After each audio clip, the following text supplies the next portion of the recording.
Hello children, welcome to chemistry class.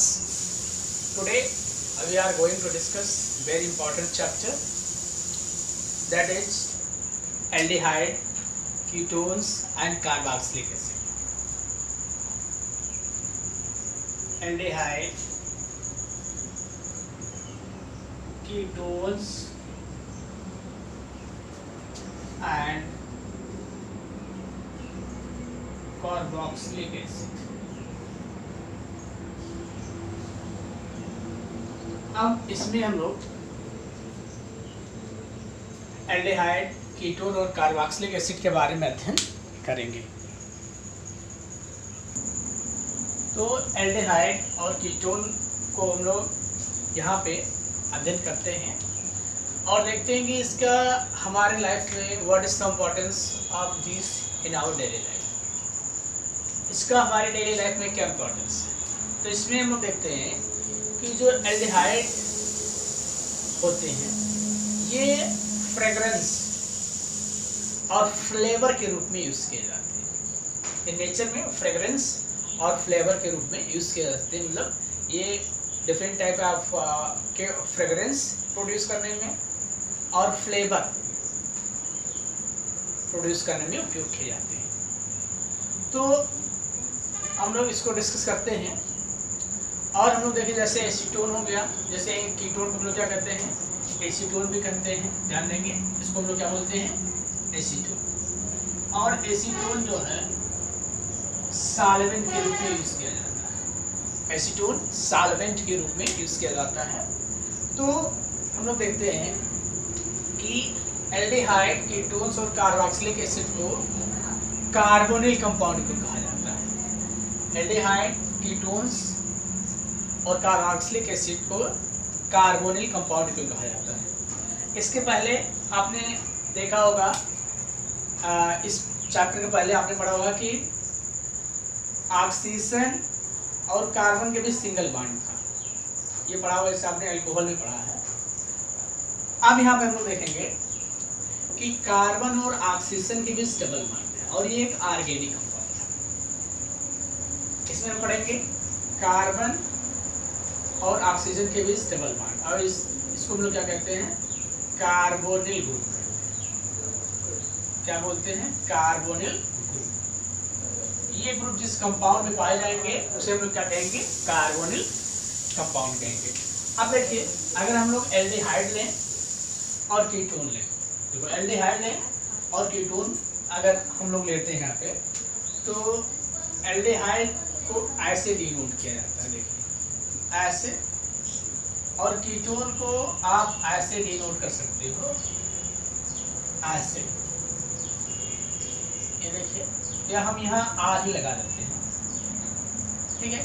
Acid ले लें तो यहाँ पे होता है एसिड ले लें, ठीक है। तो हम लोग यहाँ पे देखेंगे, देखिए ये ऐसे भी हो सकता है, ऐसे भी हो सकता है, ठीक है। ये चीज ध्यान रखना है, जो एल्डिहाइड होता है वो एक कार्बन का हो सकता है, लेकिन जो कीटोन होता है वो एक कार्बन का कंपाउंड नहीं हो सकता है। अब देखिए इसमें क्या है, CO, उसमें CO और उसमें भी CO। तो यहाँ पर हम लोग क्या देखेंगे कि यहाँ पे हम लोग देख रहे हैं कि एल्डिहाइड, कीटोन और कार्बोक्सिलिक एसिड लिया गया है। अब देखिए यहाँ पे इन्हें कार्बोनिल कंपाउंड क्यों कहा जाता है। ज़्यादा क्वेश्चन इस दोनों के बारे में पूछा जाता है कि एल्डिहाइड और कीटोन कार्बोनिल कंपाउंड क्यों कहते हैं। तो इसमें कार्बोनिल ग्रुप प्रेजेंट है और कार्बोनिल ग्रुप की पहचान क्या होती है, कार्बन ऑक्सीजन डबल बॉन्ड। ये हो सकता है कि जो इसकी दो और वैलेंसी है, ये दो एल्किल समूह से जुड़ सकता है, एक हाइड्रोजन और दूसरा भी हाइड्रोजन से, एक एल्किल समूह और दूसरा भी ऑक्सीजन से जुड़ सकता, सॉरी हाइड्रोजन से जुड़ सकता है। तो इसको हम लोग डिफाइन कैसे करेंगे, देखो यहाँ पे the organic compound, organic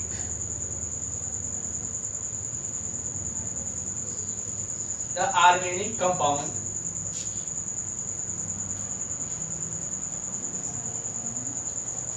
contain contain carbon oxygen contain carbon oxygen double bond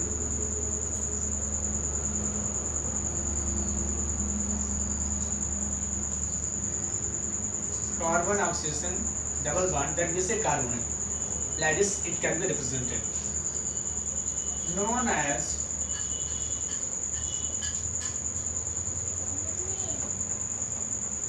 carbonyl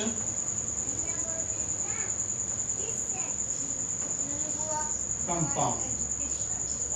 तो यहाँ पे हम लोग देखे हैं कि जो एल्डिहाइड एक कीटोन है और एसिड है, ये कार्बोनिल ग्रुप कंटेन किए हैं, इसलिए क्या कहलाएंगे आपके कार्बोनिल कंपाउंड कहलाएंगे।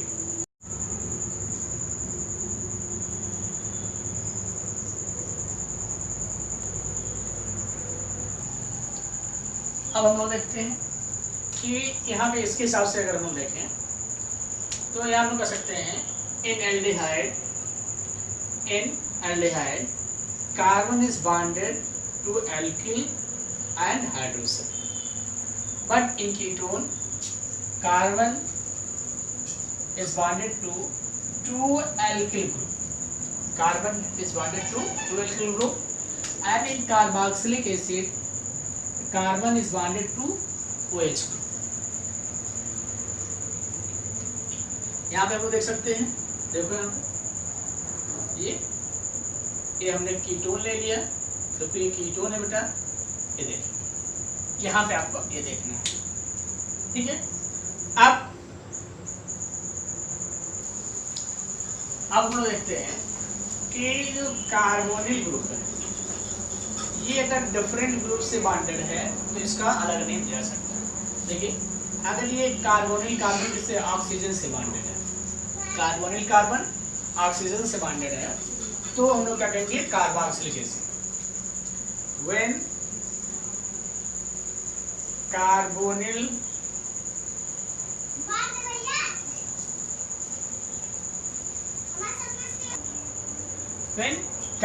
Carbon is bonded to oxygen known as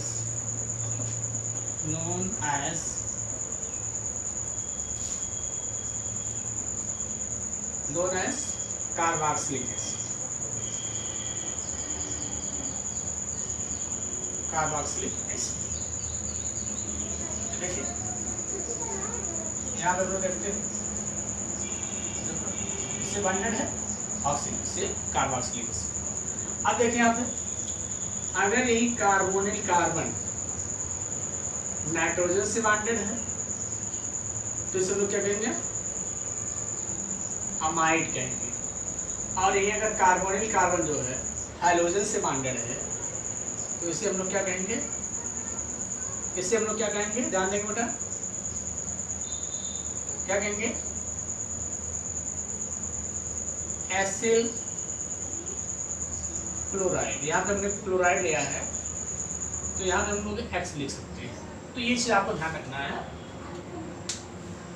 हाँ, एक चीज अगर हम लोग और ध्यान दें कि अगर ये समूह, ठीक है, यहाँ पे ध्यान देंगे कि जो एसिड है आपका, यहाँ पे एसिड के अलावा और भी कुछ हो सकता है। एक पॉइंट हम लोग और देखेंगे यहाँ पे कि अगर कार्बोनिल कार्बन OH से जुड़ा है तो कार्बोक्सिलिक एसिड हो सकता है, और इनके डेरिवेटिव्स भी हो सकते हैं, अब देखते हैं यहाँ पे, देखो अगर किससे जुड़ा है, केवल ऑक्सीजन से जुड़ा है। देखो यहाँ पे ऑक्सीजन, देखो यहाँ पे जुड़ा है, ये आपका हो गया कार्बोनिल कार्बन, ये ऑक्सीजन से जुड़ा गया है तो क्या हो गया कार्बोक्सिलिक एसिड, और इनके डेरिवेटिव्स भी हो सकते हैं,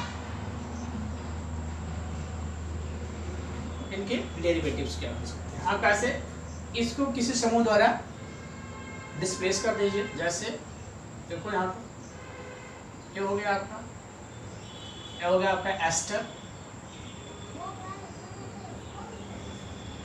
अगर ये हाइड्रोजन किसी दूसरे समूह द्वारा इस प्रकार रिप्लेस कर दिया जाए, देखो यहाँ पे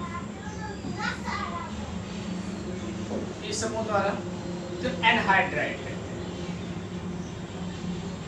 तो एक चीज बेटा आपको ध्यान रखना है कि अगर ऑक्सीजन से बॉन्डेड है तो कार्बोक्सिलिक एसिड हो सकता है या देयर डेरिवेटिव्स भी हो सकते हैं। तो ये हो गया आपका जो है एल्डिहाइड, कीटोन और carboxylic acid and their derivatives.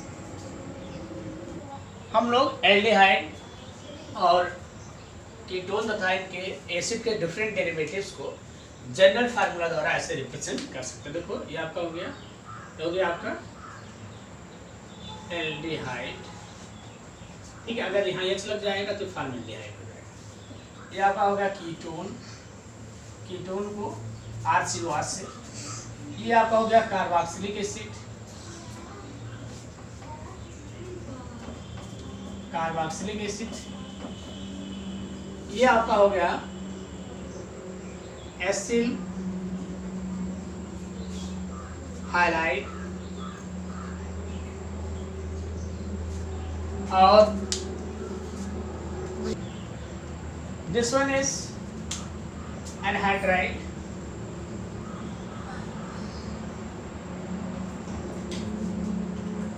This one ester and that one is amide। तो इस प्रकार से जो है एल्डिहाइड, कीटोन आज को क्लासिफाइड किया गया है। अब यहाँ पे आपके एल्किल समूह भी हो सकते हैं, एल्डिल समूह भी हो सकते हैं। इस हिसाब से हम लोग इसको, जैसे अगर यहाँ पे देखें, देख लो यहाँ पे, जैसे यहाँ देखो ये भी आपका एल्डिहाइड है, ये देखो यहाँ पे। तो इसको मैं दिखा देता हूँ, देखो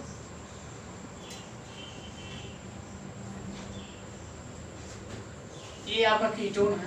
तो एक चीज आपको ध्यान रखना है कि यहाँ इसके स्थान पे ये भी हो सकता है, एरोमेटिक रिंग भी हो सकता है, यहाँ भी हो सकता है और यहाँ भी हो सकता है। यहाँ भी एरोमेटिक रिंग अर्थात बेंजीन इसके साथ जुड़ सकता है, तो वो एरोमेटिक कार्बोक्सिलिक एसिड हो जाएगा। ऐसे इसमें भी हो सकता है, जहाँ जहाँ आ रहे हैं वहाँ एरोमेटिक रिंग जुड़ सकता है अर्थात बेंजीन रिंग जुड़ सकता है, ठीक है। तो ये हमने देख लिया जनरल फार्मूला। अब हम लोग देखते हैं इसके uses. Aldehyde and ketones provide fragrance and flavour to nature. मतलब जो ये एल्डिहाइड और कीटोन होते हैं ये फ्रेग्रेंस और फ्लेवर प्रोवाइड करते हैं नेचर को। और कुछ एल्डिहाइड कीटोन हम लोग देखते हैं जैसे सिनामिडाइड, सैलिसल्डिहाइड एक्सेट्रा, या विनिलीन एल्डिहाइड जो है ये वेरी प्लेसेंट फ्लेवर देते हैं नेचर, बहुत प्लेसेंट फ्लेवर देते हैं नेचर को। तो ये चीज़ आपको ध्यान रखना है कि जो एल्डिहाइड और कीटोन्स होते हैं ये प्लांट और एनिमल किंगडम में बहुत इंपॉर्टेंट होते हैं, ये बहुत इंपॉर्टेंट रोल प्ले करते हैं to add fragrance and flavour to nature. कुछ एल्डिहाइड और कीटोन जो है फूड एडिटिव, मतलब फूड का फ्लेवर चेंज करने के लिए यूज किए जाते हैं। सिनेमाल्डिहाइड, विनिलीन, सैलिसल्डिहाइड ये जो होते हैं वेरी प्लेसेंट फ्रेग्रेंस देते हैं नेचर को, ये वेरी प्लेसेंट फ्रेग्रेंस देते हैं। यहाँ पे हम लोग देखेंगे। अब हम लोग यहाँ पे देखेंगे नॉमेनक्लेचर। नॉमेनक्लेचर तो इसका दो नाम है, ध्यान देंगे। एक कॉमन नेम हम लोग देखेंगे, कॉमन नेम, और दूसरा है आईयूपैक नेम, जैसे हम लोग IUPAC भी कहते हैं, आईयूपैक नेम। तो कॉमन नेम कैसे लिखते हैं, आईयूपैक नेम कैसे लिखते हैं, इसको हम लोग डिस्कस करते हैं। यहाँ पे हम लोग कॉमन नेम में देखते हैं। देखो ये कॉमन नेम में हम लोग अगर कार्बोक्सिलिक एसिड के इक को एंडिंग को ध्यान देंगे, अगर कार्बोक्सिलिक एसिड के इक को एल्डिहाइड द्वारा रिप्लेस कर दें तो हमें एल्डिहाइड प्राप्त हो जाता है। जैसे हम लोग यहाँ पे देखते हैं, जैसे हम यहाँ देख रहे हैं, देखो HCOH, इसका नेम क्या है? इसका नेम है आपका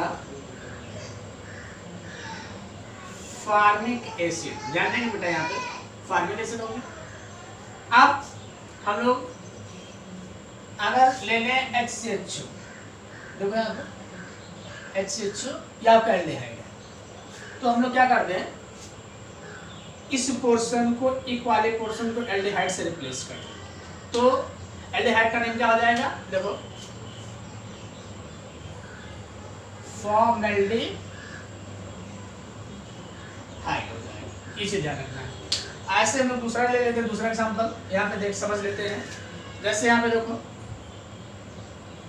एसिटिक एसिड हमने लिया, देखो एसिटिक एसिड, इसका कार्बोक्सिलिक नेम क्या होगा? Acetic acid. ठीक है, ऐसे में दो कार्बन का एल्डिहाइड ले लूंगा, बिल्कुल देखिए ध्यान देना, ये देखो। तो हमको क्या करना है, इसको एल्डिहाइड के द्वारा रिप्लेस करना है।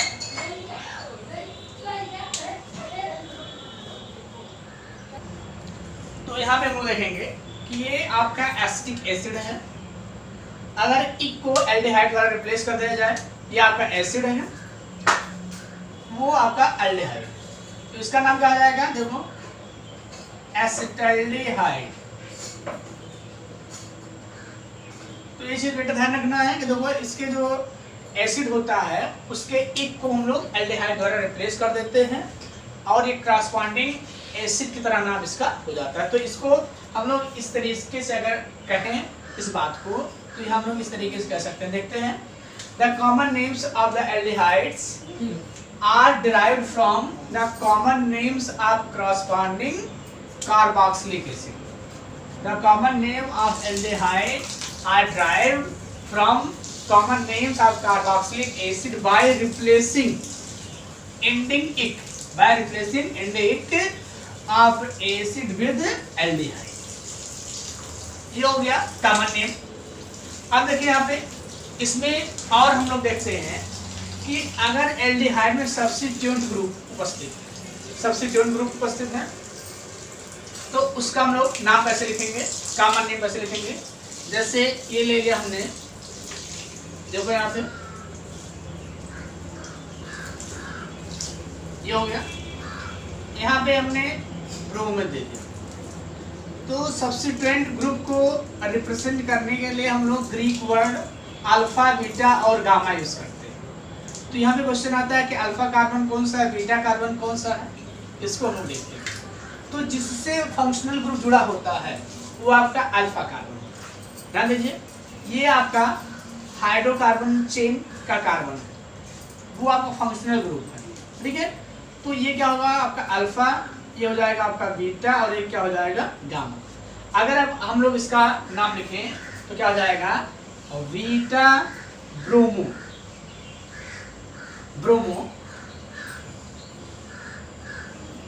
प्रोपेनल्डिहाइड, ये ऐसा इसका नाम हो जाएगा। ये चीज आपको ध्यान रखना है। और अगर एरोमेटिक ले लेते हैं हम लोग को, यहाँ पे ये हो गया, तो यहाँ पे हम लोग क्या जोड़ेंगे, देखो हाँ एक चीज आपको ध्यान रखना है कि अगर एल्डिहाइड ग्रुप रिंग में नहीं है, एल्डिहाइड ग्रुप रिंग में नहीं है, तो उसके लिए हम लोग क्या यूज करते हैं, कार्बेल्डिहाइड यूज करेंगे। जैसे अगर इसका नाम लिखना हो तो क्या नाम होगा इसका, ये क्या हो जाएगा, बेंजीन, क्या नाम होगा बेटा, बेंजीन कार्बेल्डिहाइड। तो ये इसका नाम आपको याद रखना है कि अगर जो एल्डिहाइड ग्रुप है वो बेंजीन रिंग में नहीं है तो उसे हम लोग क्या करेंगे, कार्बेल्डिहाइड ऐड कर देते हैं। ये हो गया। अब हम लोग कीटोन के बारे में देखते हैं। So the common name of ketone are derived by naming two alkyl group or acyl group। तब जो कीटोन होगा उसमें या तो दो एल्किल ग्रुप होंगे या दो एसिल ग्रुप हो सकते हैं, या एक एल्किल या एक एसिल ग्रुप हो सकता है binded to the carbonyl group. जैसे आप देखते हैं, देखो दो एल्किल ग्रुप। हाँ, एक चीज और ध्यान रखना है, कुछ कीटोन्स जो हैं वो हिस्टोरिकल नेम से रखे। हिस्टोरिकल उसके पीछे कुछ हिस्ट्री है, तो जिस तरह का हम लोग एल्डिहाइड में देख रहे हैं, कुछ तरीके का आइडिया इसमें हमको नहीं मिलेगा। कुछ हम लोग यहाँ पे देख लेते हैं एग्जांपल। जैसे ये क्या हो गया आपका एसीटोन हो गया। अब देखिए इसको हम लोग कॉमन एसीटोन भी कहते हैं, कीटोन भी कहते हैं। अगर कीटोन की बात की जाए, देखो इसको क्या कहेंगे, एसीटो फिनोन। देखिए प्रोपियोफिनोन, प्रोपियोफिनोन,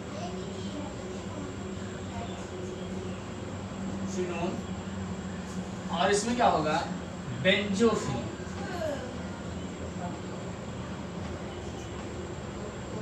तो ये हो गया आपके कॉमन नेम। इसमें कीटोन में कॉमन नेम काफी कम पूछा जाता है, लेकिन कभी कभी यहाँ पे पूछा जाता है, ठीक है। तो इस तरीके से ये हिस्टोरिकल मीनिंग भी रखे हैं कॉमन नेम का, इसलिए इनका कुछ स्पेशल आइडिया नहीं है। ऐसे इनके नाम को हमको याद रखना है, लेकिन ये चीज़ ध्यान रखना है कि अगर जो बड़ा रिंग होगा उसमें वह फिनोन जोड़ा जाएगा। जैसे एसिटोफिनोन, देखो एसिटोफिनोन इसमें जोड़ा गया, देखो ऐसे यहाँ पे प्रोपियोफिनोन और वहाँ पे बेंजो, चूँकि दोनों सेम है इसलिए हम लोग जोड़ देंगे। अब हम लोग इसके चलते हैं, कुछ नेम लिखते हैं। यहाँ पे हम लोग देखेंगे इसका नाम क्या हो जाएगा, बेटा ध्यान देंगे, इसका नाम क्या हो जाएगा फॉर्मेल्डिहाइड। हम लोग कॉमन नेम की बात कर रहे हैं यहाँ पे, इसका नाम क्या हो जाएगा 1 2 3 क्या हो जाएगा गामा मिथाइल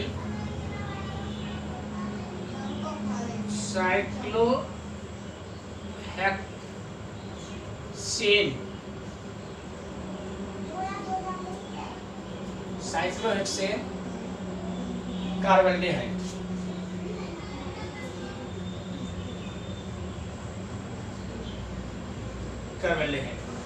देखिए यहाँ पे अगर ये बेंजीन रिंग है, ध्यान देंगे तो ये बेंजीन यूज किया जाएगा, तो वहाँ पे एल्डिहाइड यूज करेंगे। अगर ऐसे स्ट्रक्चर है, ये आप नोट कर लें कि अगर ऐसे स्ट्रक्चर है, बेंजीन रिंग नहीं है, तो इसका नाम लिखेंगे, फिर कार्बोल्डिहाइड जोड़ेंगे।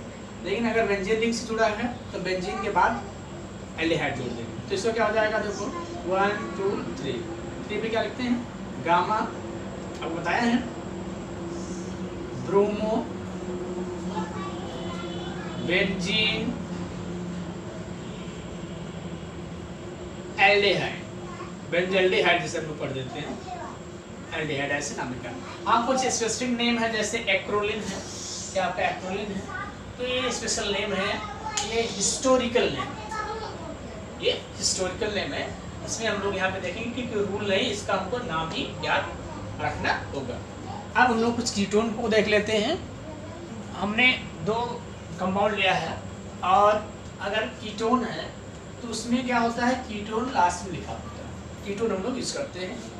अब यहाँ पे देखें तो इसका नाम क्या हो जाएगा, देखते हैं, देखो हो जाएगा मिथाइल, ये कितना हो जाएगा प्रोपाइल कीटोन। ये चीज आपको ध्यान रखना है, मिथाइल प्रोपाइल कीटोन। अगर हम लोग यहाँ पे एन करते हैं, नॉर्मल है, इस वाले कार्बन को नॉर्मल के केस में नहीं जोड़ा जाता, ये चीज ध्यान रखना है।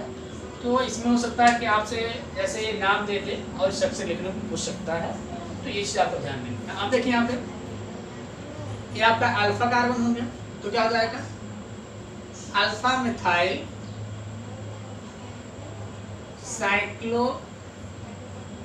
हम ध्यान देंगे हेक्सा, देखेंगे बेटा साइक्लोहेक्साओन, ठीक है। तो देखो यहाँ थोड़ा सा डिफरेंट आ जा रहा है, तो ये चीज आपको यहाँ पे थोड़ा ध्यान रखना है। इसलिए मतलब हम लोग यहाँ देखते हैं कि जो कॉमन नेम होता है वो अलग अलग तरीके से अलग अलग आइडिया से नेम लिखे जाते हैं, लेकिन जो आईपीएससी नेम होता है ऑल ओवर वर्ल्ड एक ही तरीके से लिखा जाता है। इसलिए आईपीएससी नेम को हम लोग फॉलो करते हैं, कॉमन नेम को बहुत कम ही फॉलो करते हैं, क्योंकि कॉमन नेम काफ़ी कंफ्यूजिंग होते हैं। तो इसका हम लोग जो है आईपीएससी नेम लिखते हैं या आईपैक नेम लिखते हैं।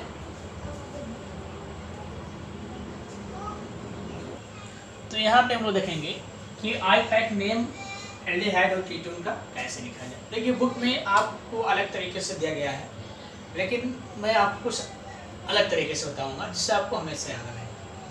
देखिए यहाँ पे इसका नाम होता है एल्केनल, जनरल नेम हमने लिखा है एल्केनल, इसका नाम होता है एल्केनी।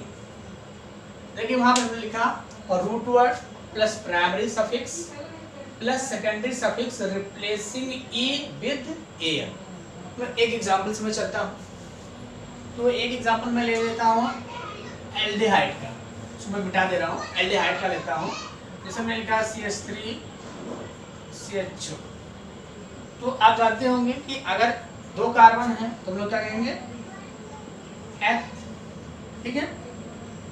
यहाँ पे देखिए हम लोग यहाँ इसकी बात नहीं करेंगे, यहाँ कार्बन कार्बन के बीच अगर सिंगल बॉन्ड है तो क्या हम जोड़ते हैं एन, मतलब ये हमें प्राइमरी सफिक्स एन जोड़ दिया हमने, करने के बेटा एन जोड़ा। Secondary suffix replacing e with L. Secondary suffix क्या होगा कि इस ई को एल द्वारा रिप्लेस कर देगा। तो अगर ये रिप्लेस कर दे यहाँ के द्वारा, देखो ये रिप्लेस कर दे, क्या हो जाएगा देखते हैं एथेनल। ऐसे हम लोग नाम यहाँ लिख सकते हैं, सबसे आसान, आप कंफ्यूज नहीं है होना है। ये आपको ध्यान रखना है कि अगर हम लोग ये कहते हैं कि जो एल्केन्स होता है क्रॉसबॉन्डिंग एल्केन के ई को एल द्वारा रिप्लेस कर दें तो एल्डिहाइड का नाम हो जाता है। जैसे एल्केन, देखो आप एल्केन है, एल्केन इसको आप इसके द्वारा एल के द्वारा रिप्लेस कर दो, क्या हो जाएगा आप एल्केनल। तो ऐसे हम लोग नाम लिख सकते हैं, ये चीज आपको ध्यान रखना है। जैसे इसका नाम क्या होगा, लिखिए आप लोग लिखिए,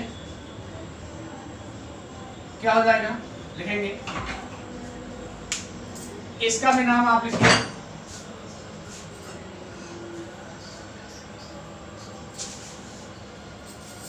ये सर्कल,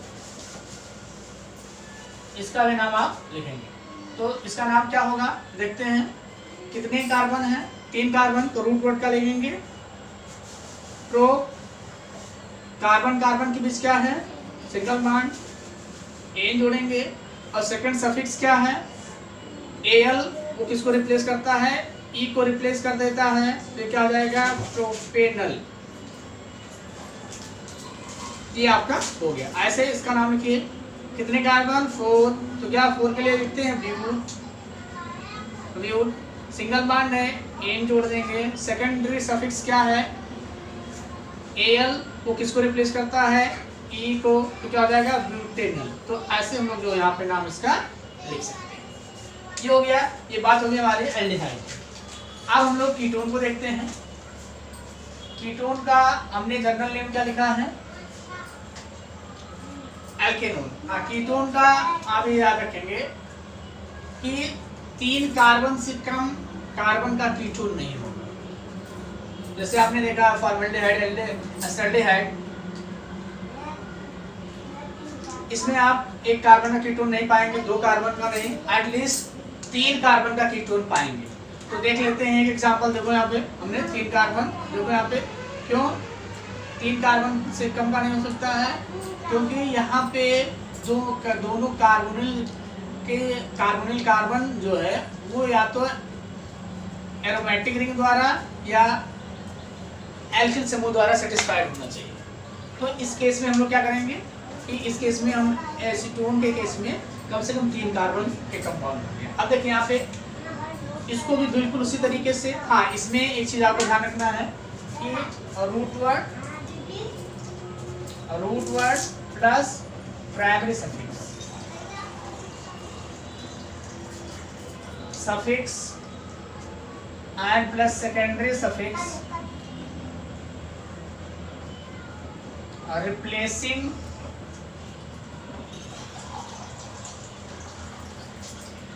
ई विथ ओन। अब देखिए यहाँ पे इसका नाम हम लिखेंगे।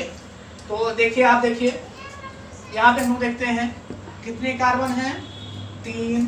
क्या लिखेंगे, प्रो कार्बन कार्बन के बीच क्या है, सिंगल बॉन्ड। क्या करेंगे, एन करेंगे। ये प्राइमरी सफिक्स हमने जोड़ दिया। सेकेंडरी सफिक्स हमने क्या कहा कि जो सेकेंडरी सफिक्स होगा वो ई को रिप्लेस करेगा किसके द्वारा, ओन के द्वारा। तो ये क्या हो गया आपका प्रोपानोन। अभी ये गलत है, क्यों, क्योंकि हमें कीटोन के केस में उसका पोजीशन दिखाना है। तो हम लोग दिखाएंगे किस पोजीशन पे, 1 2 3 या 1 2 3। क्या आ जाएगा 2 प्रोपानोन। या हम लिख सकते हैं इसको ऐसे भी लिख सकते हैं प्रोपेन 2 ओन। दोनों आपका सही है, ठीक है। दूसरा कंपाउंड लिखिए, नाम लिखिए इसका। दूसरे कंपाउंड का नाम वो लिखते हैं। तो ये दूसरा कंपाउंड है, तो आप इसको लिखें। देखो यहाँ पे क्या नाम होगा इसका, कितने कार्बन, नंबर ऑफ कार्बन 1 2 3 4। तुमने क्या लिखेंगे, ब्यूट कार्बन कार्बन के बीच सिंगल बॉन्ड एन। अब देखिए ये प्राइमरी सफिक्स हो गया। अब हम लोग यहाँ देख लेते हैं कि इसका पोजीशन किस पे है।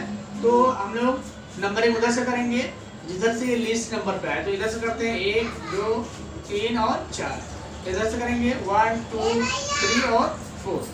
तो इस पे हम लोग देखते हैं। तो यहाँ पे बेटा हम लोग कैसे नाम लिखेंगे, देखो इसका कैसे लिखेंगे। हम लोग नाम लिख रहे थे, कितने कार्बन हैं, 4। ब्यूट कार्बन कार्बन के बीच क्या है, सिंगल बॉन्ड है। कार्बन ऑक्सीजन के बॉन्ड को नहीं देखेंगे, कार्बन कार्बन के बीच क्या है, सिंगल बॉन्ड है। तो क्या हो जाएगा ये आपका एन। अब देखिए सेकेंडरी सफिक्स क्या है, secondary suffix replacing e with own. तो इसको हटा दो और क्या लिख दें यहाँ पे, ओन। अब देखिए यहाँ पे, लेकिन इसका हमने बताया कि पोजीशन भी दिखाना होता है। पोजीशन दिखाएंगे तो ये किस पोजीशन पे है, 2 ऐसे लिख दीजिए और ओन लिख दीजिए। तो ये आपका आईपीसी नेम यहाँ पे हो गया या आईपैक नेम यहाँ पे हो गया। तो ऐसे हम लोग जो है सारे कंपाउंड्स का आईपैक नेम लिखेंगे। कुछ कंपाउंड दिए गए हैं उसका हम लोग लिख लेते हैं। और कभी कभी ये होता है कि आपसे नेम देके स्ट्रक्चर पूछता है। तो जैसा कि आपके बुक में दिया गया है, ये पेज नंबर है आपका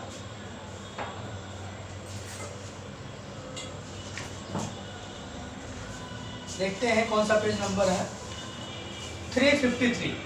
353 पे कुछ क्वेश्चंस दिए गए हैं। उसमें पूछ रहा है right the structure of the following compounds. तो इसको लोग देख लेते हैं।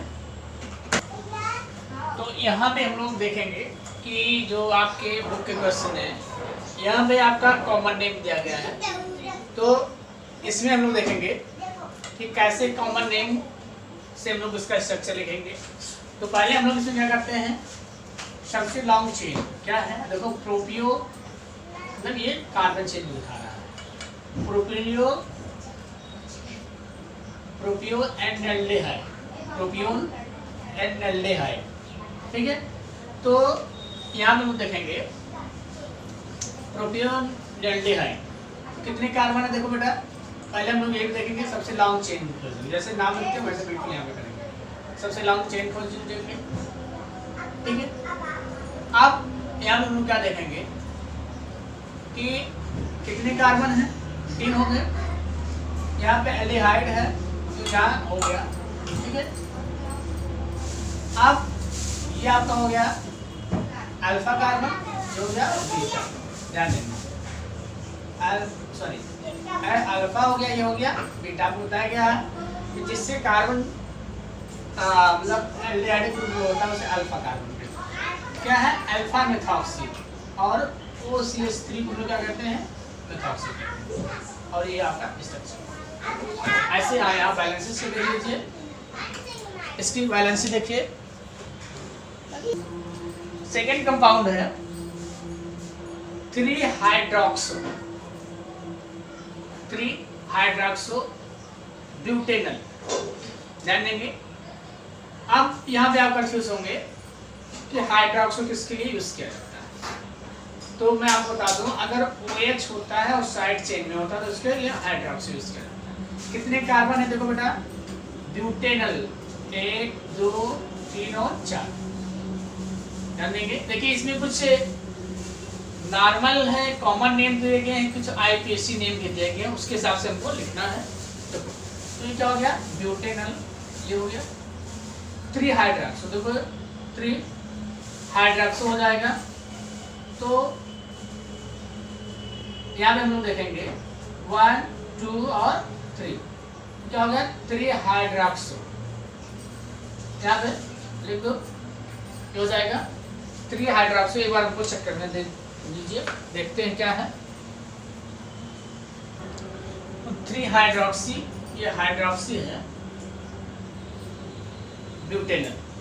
तो 4 कार्बन, यहाँ कर दो CHO 1 2 3, ये क्या हो गया आपका OH और CH3, ये हो गया। आप इसको बैलेंस कर दीजिए, ये 3-हाइड्रॉक्सो हाइड्रॉक्सी ब्यूटेनल, ये हो गया।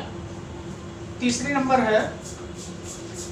नंबर का कंपाउंड है, नेम है 2-हाइड्रॉक्सी साइक्लोपेंटेन कार्बल्डेहाइड। देखो यहाँ पे साइक्लोपेंटेन, ये वर्ड पकड़िए, लॉन्ग चेन पकड़िए, पेंटेन है, टाइम ना गए ऐसे होगा।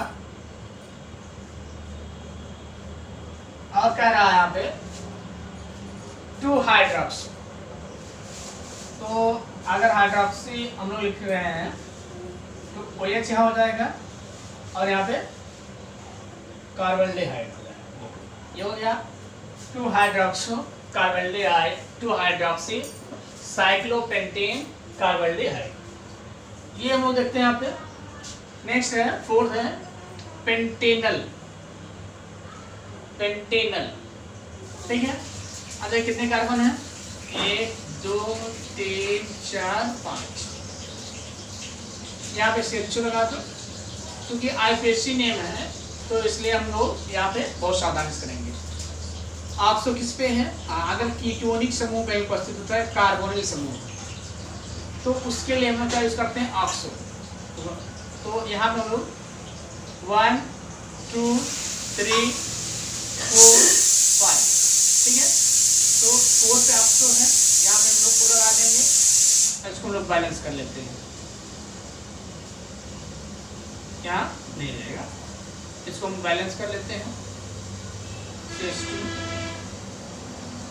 ये हो गया, ठीक है। ऐसे आपको ध्यान रखना है। डाई सेकेंडरी ब्यूटिल कीटोन, देखिएगा यहाँ पे डाई सेकेंडरी ब्यूटिल, तो हमें पहले ब्यूटिल लिखना है, ठीक है, और वो सेकेंडरी होना चाहिए, इसे ध्यान रखना है। तो डाई सेकेंडरी, ये आपका सेकेंडरी हो गया, ध्यान देंगे, ये आपका सेकेंडरी हो गया। डाई सेकेंडरी का मतलब जो सेकेंडरी पोजीशन उससे CO समूह जुड़ा हुआ होगा, ठीक है। तो ये आपका सेम इधर है उतना ही उधर है, this side and that side. ये क्या हो जाएगा, 2 बार इसलिए डाई सेकेंडरी ब्यूटिल और फिर क्या है, कीटोन है। नेक्स्ट है आपका 4-फ्लोरो एसिटोफिनोन, 4-फ्लोरो एसिटोफिनोन, ये फिनोन है बेटा, ध्यान देना। एसिटोफिनोन मतलब कहना चाहिए बेंजीन नहीं है, ये आपका बेंजीन नहीं है, क्या है 4-फ्लोरो एसिटोफिनोन। कहीं से आप लगा दो यहाँ पे, ये आपका हो गया एसिटो। अब देखिए यहाँ पे 4-फ्लोरो कह रहा है, ठीक है। तो 1 2 3 और 4, तो यहाँ पे लगा दो F4-फ्लोरो एसिटोफिनोन। तो ऐसे आपको यहाँ पे नाम लिख लेना है, नाम की सहायता से स्ट्रक्चर यहाँ पे लिखना है। So let us see the structure of the carbonyl group. हम लोग यहाँ पे देखेंगे कि कार्बोनिल ग्रुप का जो है स्ट्रक्चर कैसे होता है। तो यहाँ पे हम लोग देखेंगे, अगर हम लोग पहले इसको बना लें कार्बोनिल ग्रुप ऐसे, यहाँ पे ध्यान देंगे, देखो यहाँ पे ये इसलिए बनाया गया है कि आप इसको इजिली अंडरस्टैंड कर सकें, इसलिए समझ सके। ये देखो यहाँ पे ये, ठीक है। तो इसमें हम लोग क्या देखते हैं कि जो कार्बोनिल का कार्बन होता है, कार्बोनिल का कार्बन जो होता है वो sp2 हाइब्रिडाइज्ड होता है, sp2 हाइब्रिडाइज्ड होता है। और ये क्या करता है, 3 सिग्मा बॉन्ड बनाता है। कितने बॉन्ड? 3 सिग्मा बॉन्ड, 2 हाइड्रोजन से और 1 ऑक्सीजन से।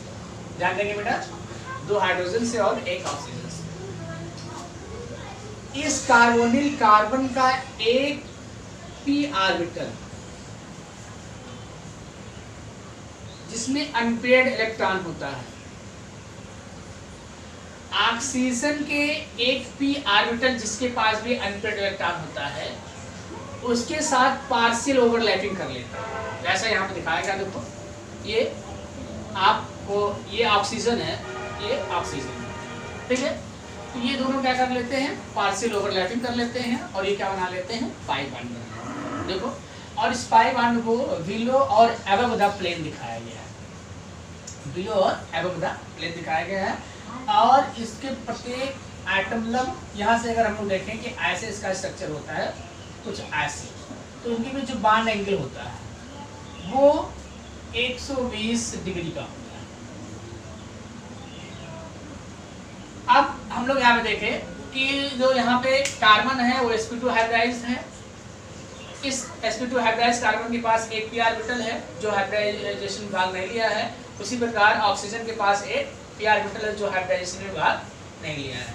ये दोनों ऑर्बिटल ओवरलैप करेंगे, पार्शियल ओवरलैप करते हैं और एक पाई बॉन्ड बनाते हैं। जो पाई बॉन्ड का इलेक्ट्रॉन होता है वो बिलो द प्लेन और अबव द प्लेन होता है।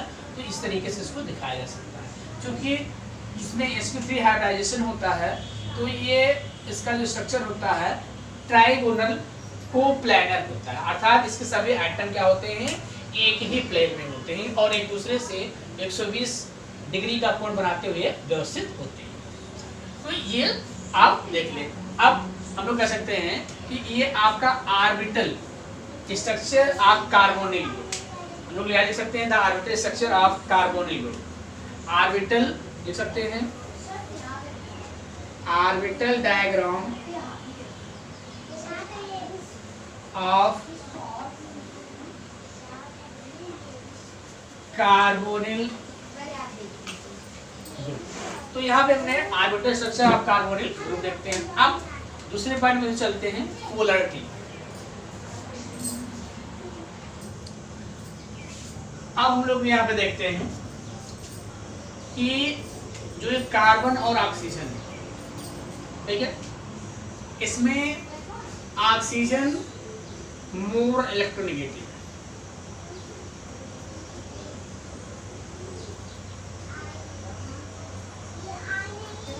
तो आप इलेक्ट्रोनेगेटिविटी पढ़े होंगे 11th क्लास में। अगर मोर इलेक्ट्रोनेगेटिव, दो मोर इलेक्ट्रोनेगेटिव आइटम के बीच कोवैलेंट बॉन्ड बनता है, तो जो मोर इलेक्ट्रोनेगेटिव आइटम होता है वो क्या करता है, जो शेयरिंग इलेक्ट्रॉन होता है उसको अपनी तरफ थोड़ा सा खींच लेता है, जिसके कारण उस पर निगेटिव चार्ज हो जाता है, डेवलप हो जाता है, और दूसरे पे उतना ही पॉजिटिव चार्ज डेवलप हो जाता है। अब हम लोग यहाँ पे देख रहे हैं कि जो कार्बोनिल कार्बन है और ऑक्सीजन है, इसमें ऑक्सीजन मोर इलेक्ट्रोनेगेटिव है और कार्बन लेस इलेक्ट्रोनेगेटिव है। Due to higher electronegativity of oxygen, polarity is produced in carbonyl group. Positive charge developed to carbon and negative charge developed to oxygen. Due to polarity, it has substantial dipole moment. Due to polarity, it has substantial dipole moment, and it is more polar than the ether. मतलब ये ether के पेक्षा क्या होता है, अधिक polar होता है, और इसमें सब्सटेंशियल डाइपोल मोमेंट होता है क्योंकि ये पोलर होता है। इसमें जो ये कार्बन होता है ये इलेक्ट्रोफिलिक की तरह कार्य करता है, इलेक्ट्रोफिलिक सेंटर की तरह। और ये जो होता है वो न्यूक्लियोफिलिक सेंटर की तरह कार्य करता है, न्यूक्लियोफिलिक सेंटर की तरह कार्य करता है। अब देखिए, अगर कोई इलेक्ट्रोफाइल है कार्बोनिल ग्रुप में तो वो कार्बन पर अटैक करेगा, अगर कोई न्यूक्लियोफाइल है तो वो उसमें अटैक करेगा। मतलब ये इलेक्ट्रोफाइल है अर्थात ये इलेक्ट्रोफाइल की तरह कार्य करेगा और वो न्यूक्लियोफाइल की तरह कार्य करेगा। कार्बोनिल में कार्बन इलेक्ट्रोफाइल और ऑक्सीजन जो होता है वो न्यूक्लियोफाइल की तरह कार्य करता है। अब इसके स्ट्रक्चर को अगर हम लोग समझने की कोशिश करें तो इसके न्यूट्रल स्ट्रक्चर से इसको समझा जा सकता है, न्यूट्रल और चार्ज स्ट्रक्चर से इसको, इसके रेजोनेंस स्ट्रक्चर से इसको समझा जा सकता है। जो कार्बोनिल की पोलैरिटी होती है वो इसके न्यूट्रल और पोलर रेजोनेंस स्ट्रक्चर की सहायता इसको एक्सप्लेन किया जा सकता है। मतलब ये जो पोलैरिटी होती है, पोलैरिटी होती है, इसके कारण ये पोलैरिटी क्या होती है, अधिक स्टेबल हो जाती है। और ये जो कार्बोनिल ग्रुप होता है ये आपका क्या हो जाता है, मोर रिएक्टिव हो जाता है। ये ध्यान रखेंगे कि ये जो कार्बोनिल, आपको बताया गया होगा कि अगर कंपाउंड है वो क्या कहता है, मोर रेजोनेटिंग स्ट्रक्चर शो करता है, डिलोकलाइजेशन ऑफ इलेक्ट्रॉन होता है तो वो मोर स्टेबल होता है। तो ये कार्बोनिल जो है, कार्बोनिल समूह जो होता है, इस कार्बोनिल समूह के कारण इसमें पोलैरिटी उत्पन्न होती है और इस पोलैरिटी को जो है आसानी से इसके न्यूट्रल स्ट्रक्चर और चार्ज स्ट्रक्चर से समझा जा सकता है। एक बात है, आप लोग एक बार इसको देखने के बाद बुक जरूर पढ़ें, उससे आपको बहुत सारी चीज़ें भी मिलेंगी। इसको हमने यहाँ पे एक्सप्लेन किया है, आपको बुक भी पढ़ना चाहिए। Thank you students.